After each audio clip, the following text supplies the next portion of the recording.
Welcome to the Founders Table podcast, where we unveil the insights behind entrepreneurship and becoming the CEO of your own life. Subscribe to our channel and follow us on Instagram and TikTok for more. Welcome back to another episode of the Founders Table, where we bring the issues that founders face directly to the table and have a direct conversation. I'm Nick Long. This is the Italian Stallion, Mr. Anthony Basciglio, and we're back after being gone for a little bit. You want to hear about fucking issues, bro? Well, I mean, dude, you got nothing but issues. And I ain't got the tissues for your issues. Mental issues? you got a lot, bro. This ain't a therapy session. I know that. Thank you. It's been an avalanche. When it rains, just when things are running smooth.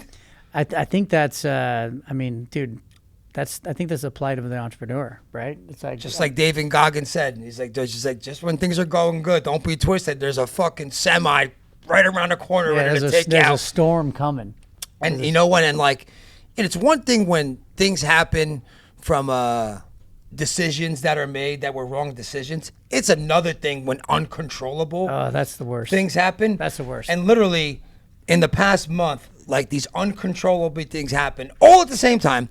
So number one, Facebook just bans one of our ad accounts for no fucking reason at all. And, we have multiple ad accounts to hedge our position because Facebook does do that to people. We have 6 ad accounts or whatever. And, but the one ad account, of course, was the one that was bringing in all the leads. Bringing in half of the leads and bringing in the lowest cost leads and the most quality leads goes down for no reason. And they just don't even get, oh yeah, we'll look into it. It's just been 3-4 weeks of that. So that happens. Which is strange because you're probably spending $20,000 a day on that account? Yeah. We're 10. Okay. 10. So that happens, right? And then in the same week, all of a sudden, our phone provider, we've been using the same phone provider for 7 years, and we have a system where we have our phone system provider, and then we have another company who is our phone number reputation management company. So, because there's a lot of bad actors out there and a lot of spam solicitors. Those damn telemarketers. You use this company. And if you're legit, they only approve legitimate businesses, and they take your phone numbers, they go whitelist them and register them with all the carriers, AT&T, T-Mobile, Verizon, to make sure that you're coming up not spam likely. Right. And also you have your name on the caller ID, APN text, so it's legitimate business call. Well, and we pay them $10,000 a month to protect our phone numbers. All of a sudden, and then on top of that, we use another third-party service, which is a better network carrier to connect better. So we have a 3-prong approach to this to make sure it's all working good. All of a sudden, our calls start showing up as spam, right? And we're calling the company, hey. She's like, oh, we see nothing wrong. I'm like, my guys are on the phone with people, and they're saying, hey, you're showing up as spam. And those are the guys who answering the spam calls. Right. How about all the ones that aren't even answering because it said spam? Well, our system looks good. I'm like, bro, my guys are telling me all fucking day. They're literally reporting, hey, client keeps saying show up as spam. Well, our system looks good. Look, it's not fucking working, right? Then we call our dialer company. Everything's good on our end. No, it's not fucking good. We're not connecting. We're showing up as spam. Then we call the other guy. You sure it's not a problem on your end? No, everything looks smooth on our end. And it was this passing the buck, circle jerk for weeks. Yeah. Right. And the last thing we ever want to do is I hate switching systems. Because there's such a learning curve. And then on top of that, the way our shit works is that everything's tied into the phone system, meaning the way we look at our business is, how many dials these guys make, how many long calls they have. Tracking the leads, tracking the conversion rate. So all the report, the clock in and clock outs, even for HR, for their payroll, it's all tied in and reporting tied into the system. So you change that one thing, it's a domino effect of everything. It's 50 reports all broken, gonna take weeks to get back up. And then besides that, you think about guys that are used to this interface and how to dial and how to. That's actually the worst part. That's the worst part. Is there's a cadence to it after a while. How you dial, follow up, call again, disposition, all these call center terms. So then and we can't just take the whole office and move them over in one shot. Thank God Chris helped us out, but you can't just do it in one shot. So one team's on the new dialer, and then the other teams are on the old dialer. Reporting is all fucked up. Then we take another team. This has been the last week and a half of migrating one team after another. So no ad account, spam likely, switching system, phone system. Phone system, yeah. right? Our pets' heads are falling off. Our pets' heads are falling off. And then on top of that, which I don't even know how this happened, I get more sick than I've ever gotten. I think it's the peptides. Yeah, it's a peptide. I think it's the peptides. I haven't been this sick since I was 5 years old. I got so sick. You're 5 years old. I got so sick that I took antibiotics for 5 days. They didn't work. I had to take new antibiotics. I coughed so hard and so much all day that I blew a fucking blood vessel out of my eyeball. Look at my eyeball. Looks good. It's like I got stabbed in the eye with a fucking pen. And this all happened at the same time. So I'm at home dying, coughing, watching the system all fucked up. The guy's not producing sales. The spam thing still happens. I'm seeing all the support tickets, all the Slack messages. I want to blow my fucking brains out. So that's been the last 4 weeks of my life. I think that's when you just shut the laptop, you turn on the Netflix, and you just chill. I can't do that, bro. Because it'll get sorted out. No, I cannot do that. I can't just sit there. I know you emotionally can't do that, and you probably physically can't do that. That's probably what you should do, though, because sometimes you got to like disconnect yourself from the problem to like get outside of it to find a possible new solution or find God or a head. God, please help. Or a headspace to like think through it differently. It was tough, and I'll tell you a lesson I learned with me getting really sick. And my wife was yelling at me, and I kept doing it. Even when I was sick, those first 4 days that I was sick, I kept going to the gym. That's what I'm saying. I kept going to the gym hard because it's such a part of my, like, I have to go every day. She's like, you're gonna get more sick if you keep. I'll be fine. I'm at the gym, coughing, sneezing, and working out hard. And I think that's what just did me in. It like crushed my immune system so much. You just proved my point. Is that sometimes you have to like unplug. I know it's so hard. We're like human beings, not human doings, right? And we just do, and we get doo-doo all over our lives, right? I mean, you just like doo-doo all over our you just be for a minute. You just chill. I know. It's so hard for me, dude. I mean, but I think that's what we signed up for as an entrepreneur. No, right? I know. It's a 24/7 thing. So everything's finally like, these guys are all used to it. Last week on the new system, we got all our new campaigns up, and then leads have been replenished now. So, everything is now back to normal like today. Sales are not back to normal yet, but like everybody's on the phones all day now. They're getting used to the system. The leads are there. Like, but this was like a 4 week. But thank God, like the thing that I always try to encourage, the people that we work with is like create some sort of like recurring revenue model, right? Because if thank God we do. If you didn't have recurring revenue and you were just relying on like the front end, but then you launched 2 other products, right? So you iterated; those things are starting to pick up, and so both of the new products we launched are both doing really well. Yeah, so you're probably at the same level that you were. It just doesn't feel like that because you were thinking that was going to be a lift to the revenue. So revenue and profit wise, yes, right? Right. So now, if things were good, we'd be completely crushing it. Right. But my bigger concern always for me is my guys, my people. Oh yeah, because if you lose the people, because people they got look. We have a great culture here. They gotta Everybody eat. loves here. No one doesn't not want to be here, but they got to make fucking money. They got to eat. And when shit's fucked up, they're not hitting their numbers. They're not making money, and that's my number one. We're nothing without the people, no matter what. So my main concern is making sure our guys have the ability to hit their numbers so they can feed their families and put food on the fucking table. And that's been my biggest concern for the last 4 weeks. Is that. You know what I mean? Like, worried about them. But thank God you also equally have the culture that you kind of like, building a relationship with anybody is like a series of deposits and withdrawals, right? Like Yeah. There's times where you have to withdraw like from a relationship. And I'm not saying withdraw, like move back, but like you need something from that person, right? Yeah. And if you go into that without having deposited into it, then you're overdrawing an account, right? Of course. I mean, I had a great meeting with the guys, specifically the sales guys. After the morning meeting, we sat to have a real talk.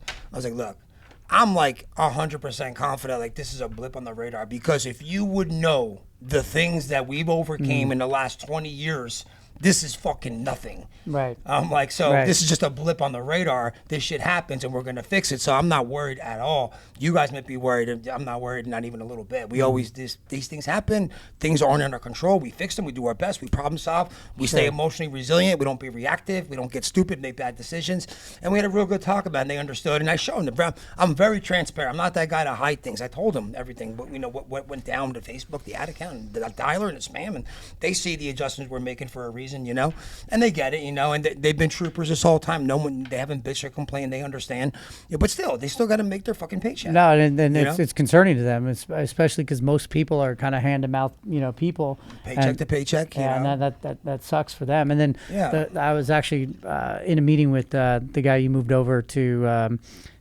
Talent acquisition, and I was telling him, I was like, listen, Sharif? Yeah. I don't know if we want him in. I love Sharif. I could talk about him all day. I'm so happy that we moved him over there. You know where his name comes from? No. It comes from the word sheriff. I was gonna say that. Yeah. Because it sounds pretty fucking right. close. But then the word sheriff, he actually educated me on this. Is the sheriff is the guy that people go to. That's literally what it translates to. And I was like, dude, how cool is that your name is now descriptive of what you do? He's the face guy we're recruiting, training, the Right. first guy that these people build a relationship with, and I'm so happy he's in this position. JR's been there, and now him. Now we have a great combo over with those Well, two guys. and that's what I told him. I said, hey, like one of the things I was overemphasizing to him was like the cost to acquire, train, and retain talent is so freaking expensive. It's so much, bro. No one gets it. No one gets it. We spend probably $5,000 to $7,000 in ads. Just in ads. Just in ads, just to get people on the phone and get them in. And then we hire these people, and then the whole first week, they're just in the conference room training. So I'm just paying them. Burning payroll. I'm just paying them their hourly. So $800 a week times 10 guys, that's $8,000. Then we spent $7,000 on getting them here. That's $15,000. Then their first week, they usually do nothing. So we're pretty much paying the hourly again in the first week on the phone. 25,000 end up with 2 or 3 people. Out of the 10 people, you'll have the one guy who dips at lunch on day 2. You'll have the one guy on Friday who never comes back. And unfortunately, a lot of people just kind of dip out without just actually resigning the right way. They just kind of like, it's cowardly, but whatever. I mean, I'm so used to this over the past 20 years. Right. I expect it at this So point. out of that class of 10, you end up with 3 that probably stick for 6 months.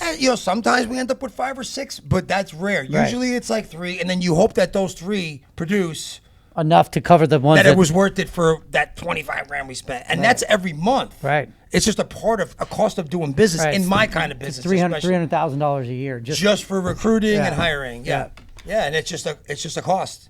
It's crazy, and that's what I was emphasizing to him. It's like, hey, the better you do at this from the start, like the faster the company can accelerate. For sure, and we give a lot of people who don't have sales experience, we'll give them their first crack at trying it. Sales is not for everybody, dude. And they come in with the right attributes. I worked at a restaurant. I dealt with people all day. I know how to talk. You know what I mean? But then when they get on the phones and they got to dial 200 dials a day and say the same thing every fucking day, all day, 5 days a week, you got to have mental resilience and get rejected. And get rejected 90% of the time. In this game. If you get rejected 97 times out of 100 and you got 3 sales, you had a good day. That's this game. You're batting like low. Right. You know what I mean? Like that. So to be mentally resilient, to know that this is a game of failure and you get fuck yous and no's 97 times, but you got 3 yeses and you won and feel good about that.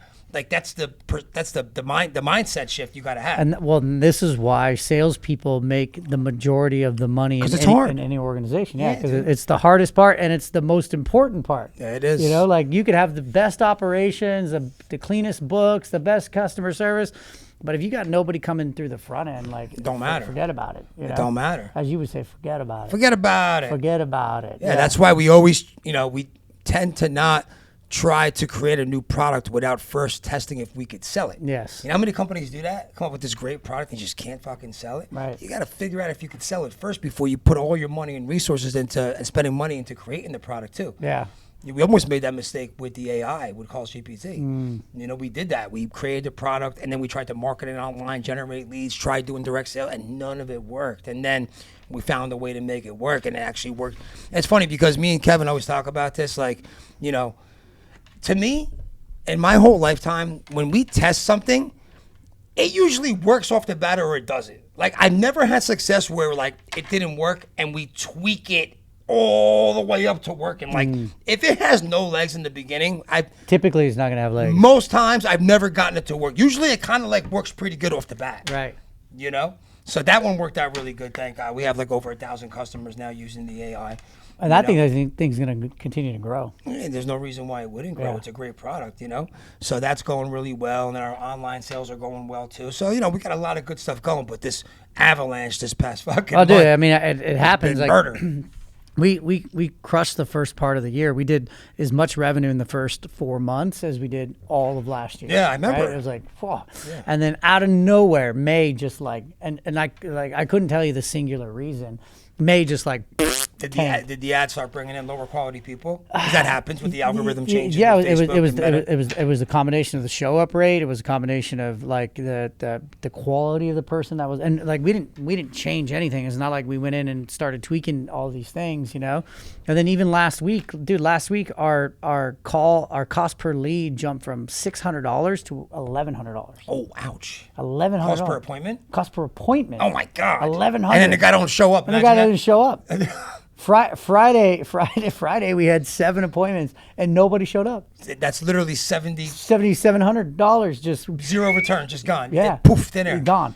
And like you have to have the stomach for that. You really do. Like you have to have the stomach. I mean, we got this event coming up this week, and we've outlaid almost 6 figures for this event, betting on ourselves, betting that like we're gonna recoup that and then some again. You're gonna recoup it. Right. Yeah, exactly. Because he's the guy who closes at the end. Right. That like it's all riding on no pressure. A 20-minute pitch.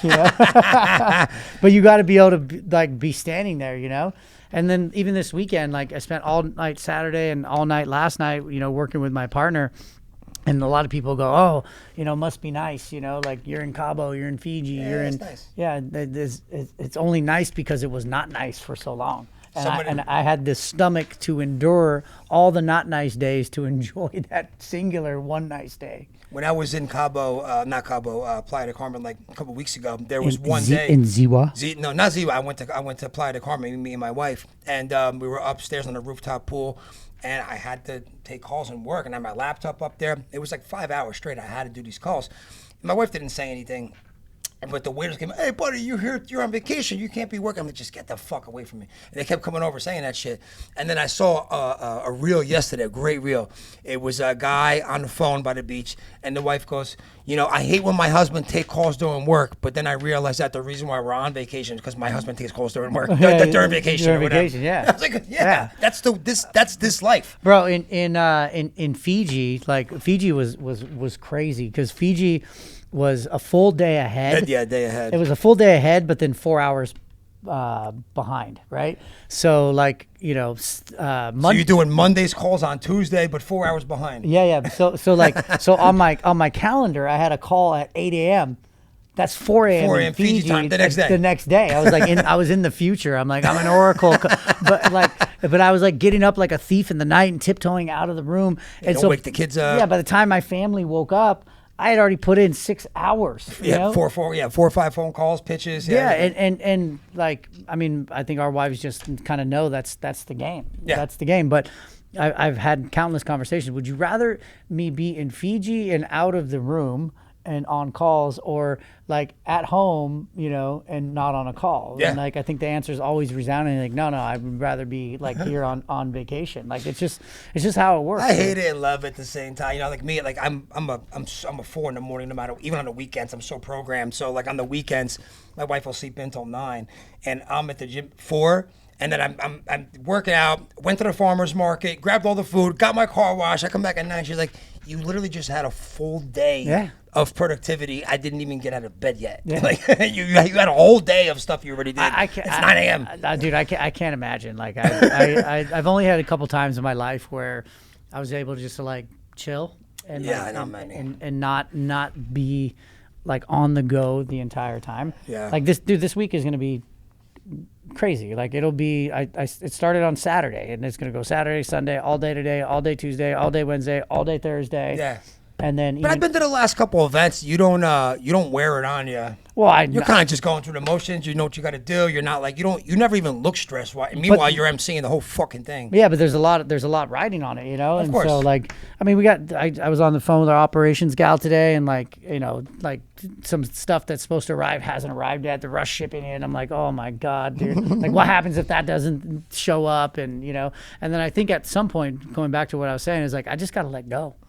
I just gotta let go. And it ends up working itself out anyway. Yeah, I gotta let go because it's gonna be fine. And by the way, all those things, like, you know, like when I was in Utah with you, like, I see all those things because we see that. Yeah. No one else. No one else does. No, anybody who's attending has no idea that all these things are going on that's fucked up in the background. They have no idea. Yeah. I just know. Because you've been around it enough. Yeah. Yeah, and that's what I have to tell the team. I'm like, listen, people are experiencing what they're experiencing for the first time they're experiencing it, so they have no context of what the experience should be. Right. So we have to hold the frame, and we have to be energetic and enthusiastic. And you have a level of expectation, of course, you know. Right. Like, are you psyched up for the event? I'm pumped. Yeah, I think we have. I mean, people are registering even today. Like, Nice. It's wild. So we're like over 60, 70 people now. I think we have 70 people. Oh, that's great. Yeah, 70 people registered. And that's a nice hotel you're nice doing hotel. today. It's gonna be Kevin's great. flying in tonight. Yeah. He's bringing his daughter. Yeah, and then we have other people that are like canceling last minute, you know. So it's just like I've sort of let go of this. Like even a few weeks ago, I was like looking at the registrations. I'm like, oh man, this is less than what it normally is. But then I actually look back and I'm like, oh no, actually this is right on par. Yeah. Like everything just kind of just lines up, you know. Well, I'm psyched for it. A lot of good speakers at this one. It's gonna be great. So we'll get there tomorrow afternoon around 2:00. Well, it starts at 2. Starts at 2. So get there around 1:30. Yeah, like 1:30. Register, like grab your badge, sit down, and then we're gonna go 2 to 5, and then we have a little party afterwards, and then the next day, and then the next day. And then it ends on Friday. It ends on Friday's an optional day. So Friday's like just fun. Like the actual formal event ends on Thursday. Hang out by the pool on Friday. We're gonna go to the beach. We're gonna go to the beach. Yeah, we're gonna right across the street. Right across the street. Nice. Yeah. I'm in for the whole week. Yeah. So I'm super psyched. I had a great time the last two. And I learned a lot. Yeah, this one's gonna be awesome. Yeah, the speaker lineup looks tremendous. Yeah, it's gonna be incredible. Well, I'm looking forward to it. Mark Moss is always great to hear, and Steven Scoggins. He's actually the cool thing is Steven Scoggins has actually been a participant in the last 2 events. The guy already exited his business. Like, he did? Yeah, for multiple. Which guy is that? He's a bald guy. Yes, I know. Yeah. He wore all the white in the entry. He's buff guy. Yeah, buff guy. Yeah. Dude, he already sold his business for multiple 8 figures, but he loves what Founders does and what we represent, and he's a sharp guy. Yeah, and he's even learning new things. I talked to him last at that event. He's a pretty sharp guy. Yeah, it's gonna be great, man. And he's been sending me love notes, and like it's just cool the amount of support that's coming out for what we're doing, you know. Nice. Yeah. Do we have any morning activities planned? We do. Like workouts? There's a workout on Thursday. All right, cool. Yeah. Wednesday, I'm not going to tell you what it is. No. I guess I'm not going to do it if you tell me. Probably. All right, I'm in for everything, so I'm ready to roll. All right. Well, I guess the point of this episode is that you're always going to have a problem. You're always going to have problems as an entrepreneur, and your ability to adapt to those problems, your ability to think through those problems, your ability to endure those problems will actually give you the result that you're looking for. And your ability to stay emotionally resilient while those fucking problems are going on is so huge. Exactly. And if you can't remind yourself of that, get it tattooed on your forearm, because then you'll look down and be like, say, I don't forget. Exactly. I got this. What is this? Oh yeah, this is my reminder that I was drunk in Cabo. And I jealous. All right, I'm Nick Long. This is Anthony Machilio. Thank you for tuning in for another episode of the Founders Table. We're out.